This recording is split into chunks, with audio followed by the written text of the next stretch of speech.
આપનું નામ અને પરિચય જે મિર્જાપર પ્રાથમિક શાળામાં જે બનાવ બને એના વિશે શું કહેશો? મારું નામ અંકિતા ગોર છે. સામાજિક કાર્યકર્તા અને પોલિટિકલ લીડર છું.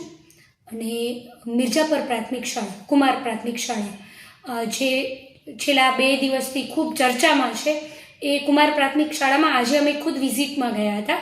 અને મળતી માહિતી મુજબ કુમાર પ્રાથમિક શાળાની જે નવી બિલ્ડિંગ છે જેનું બાંધકામ પૂર્ણ થઈ ગયું છે એવું કોન્ટ્રાક્ટર દબાણ કરી રહ્યો હતો. અને કમ્પ્લીશન માટે મુખ્ય શિક્ષિકા બેન છે એમને કમ્પ્લીશન માટે સિગ્નેચર માટે દબાણ કરવામાં આવી રહ્યું હતું. જ્યારે મુખ્ય શિક્ષિકા બેન ખુદ જ્યારે જિલ્લા શિક્ષણ અધિકારી શ્રીને મળવા ગયા અને એ જિલ્લા શિક્ષણ અધિકારી શ્રી ને સાથે લઈ અને ડીડીઓ પાસે ગયા અને ડીડીઓને જ્યારે મુલાકાત લીધી ત્યારે એમણે કહ્યું કે આ જે શાળાનું બાંધકામ છે એ ખૂબ નબળું છે, એની ગુણવત્તા ખૂબ નબળી છે. તો અગાઉ થોડા દિવસ પહેલાં એ ચેક પણ કરવામાં આવ્યું હતું કે એના ધાબા પર ખૂબ બધી તિરાડો છે અને પાણીથી ચેક કર્યું તો ધાબા પર પાણી નાખ્યું તો એ જે તિરાડોમાંથી પાણી એ વર્ગખંડોમાં આવતું હતું. એટલે આવી અમુક ત્રુટીઓ હતી. તો હું કમ્પ્લીશનના જે ધારાધોરણ છે એમાં હું સહી નહીં કરી શકું.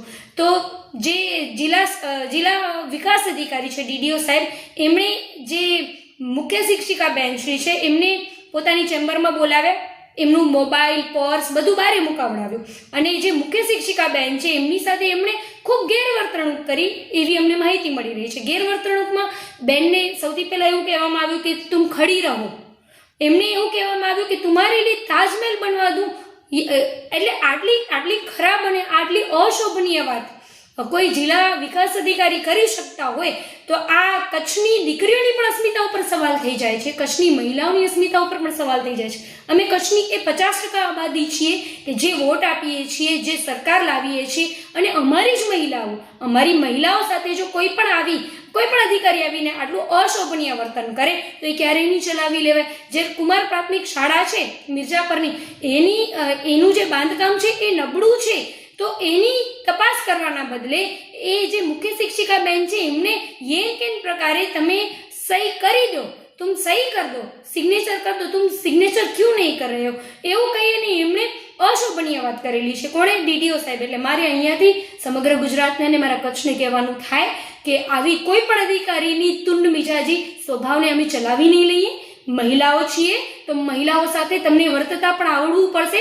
અને જે મુખ્ય શિક્ષિકા બેન છે એમની સાથે જે થયેલી ગેરવર્તણૂક છે એને અમે વખોડીએ છીએ અને અમે અપીલ કરીએ છીએ, અહીંયાથી માંગણી મૂકીએ છીએ કે આવા કોઈ પણ અધિકારીને અમે કચ્છમાં સાખી નહીં લઈએ. જલ્દીથી જલ્દી આ અધિકારી ડીડીઓ સાહેબ છે એમના ઉપર પગલાં લેવામાં આવે. શાળાની જે ગુણવત્તા છે, જે બાંધકામ થયેલું છે એની ચકાસણી કરવામાં આવે. કમ્પ્લીશન આપવામાં કોઈ ઉતાવળ કરવામાં ના આવે.